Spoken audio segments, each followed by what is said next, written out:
Nay, nag-message na ba ulit? Hindi pa. Baka naghahanap pa ng pruweba. Kapag wala silang maibigay sa akin pruweba, ipahahanap ko sila. Ipahuhuli ko, ipakukulong ko. Mga manluloko sila, akala nila madali tayong maloko. Nay, huwag mong masyadong dibdibin. Baka makasama pa sa inyo. Anak, okay lang ako. Sige na, bumalik ka na sa trabaho mo. Sige, Nay. Sige.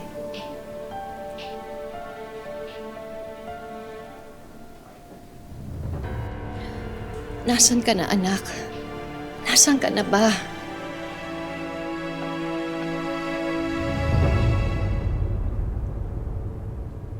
Tita Rosel, busy po ba kayo? Baka pwede ko po kayong makausap? Or babalik na lang po ako? Ay, hindi. Okay lang. Ano bang kailangan mo? Baka open rin po yung job offer na in-offer niyo po sa akin noon. Oo. Naghahanap talaga kami dito ng pastry chef. Nakapag-desisyon ka na ba? Opo, kailangan ko na pong magtrabaho eh. Kailangan ko na pong makatulong kay Dad. Alam na ba to ng mami mo?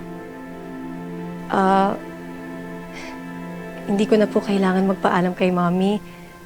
Actually, hindi na po ako nakatira kay Mami.